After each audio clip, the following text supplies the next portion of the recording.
मैं सबसे पहले उपराष्ट्रपति आदरणीय सीपी राधाकृष्णन जी को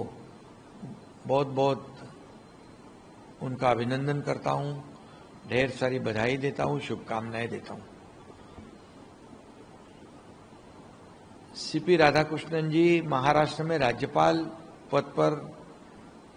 महाराष्ट्र को मार्गदर्शन कर रहे थे, हमें मार्गदर्शन कर रहे थे और महाराष्ट्र से वो सीधे उपराष्ट्रपति पद पर विराजमान हुए। ये तमाम महाराष्ट्र वासियों के लिए बहुत ही गर्व अभिमान की बात है और खुशी की बात है। उनका तजुर्बा जो है, उन्होंने राज्यपाल के रूप में भी काम किया है, संसदीय कार्य भी उन्होंने किया है और इनके इस तजुर्बे का हमारे देश के विकास में, देश के प्रगति में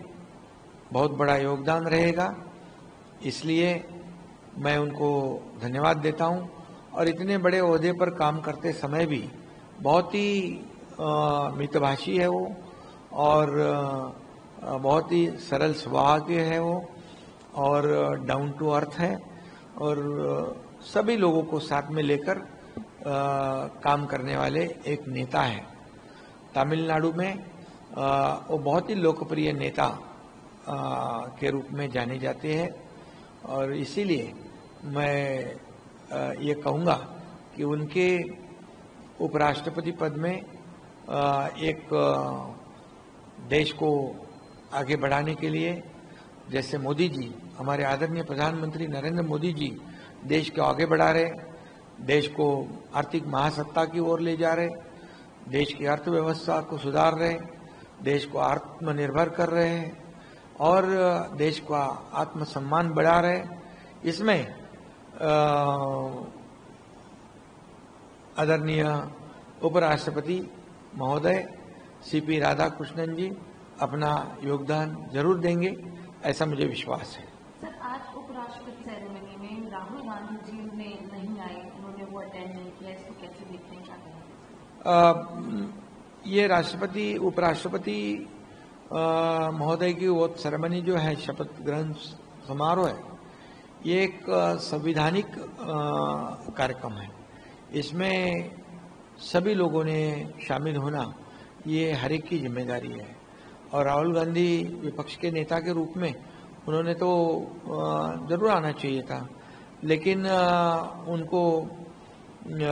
ऐसे कार्यक्रम के बजाय आपने देखा होगा कि ऑपरेशन सिंदूर के समय उन्होंने हमारे भारतीय जवान जो सेना लड़ रही थी उनके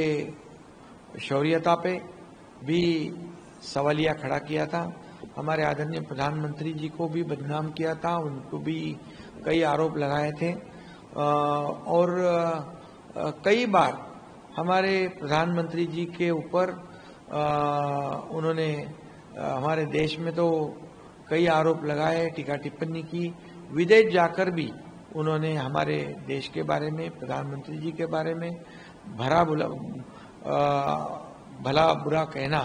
ये भी देश प्रेम नहीं है, देशभक्ति नहीं है और ये हम देखा कि जो ऑपरेशन सिंदूर हुआ तब पाकिस्तान ने उनकी वाहवाह की। पाकिस्तान में उनको वाहवाह करना पसंद होता है, इसमें देश प्रेम, ये देशभक्ति नहीं दिखती है, ये पाकिस्तान प्रेम दिखता है, ऐसा मैं कहूँगा। और ऐसे समय में उन्होंने वहाँ पर उपस्थित रहना ये उनकी जिम्मेदारी थी, लेकिन छोड़ो, खैर अपने अपने तरीके से हर एक लोग राजनीति करते हैं, लेकिन ये राजनीति करने का मौका नहीं था। राजनीति करने का मौका बार बार मिलता है, तब राजनीति करनी चाहिए।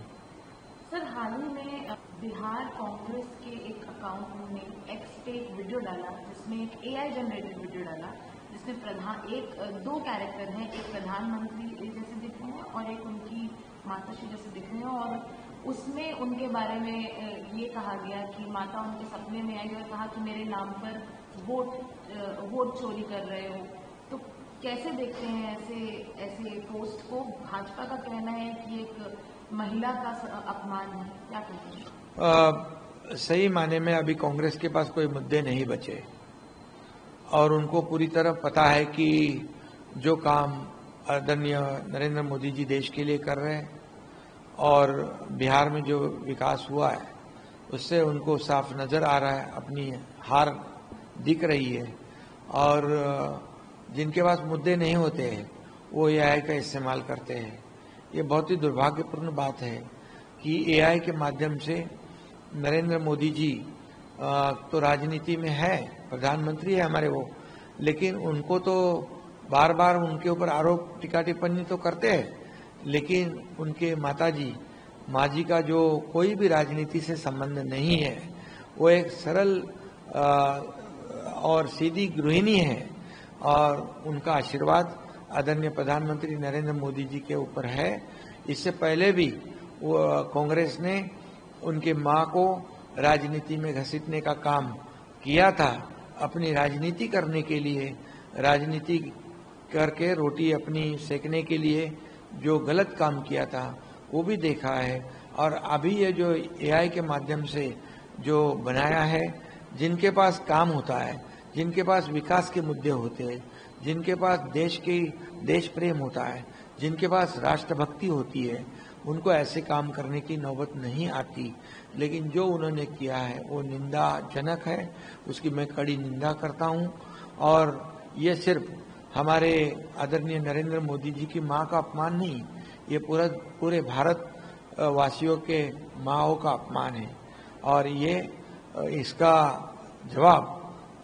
कांग्रेस को जरूर देना पड़ेगा और बिहार की जितनी माताएं हैं इसका कड़ा जवाब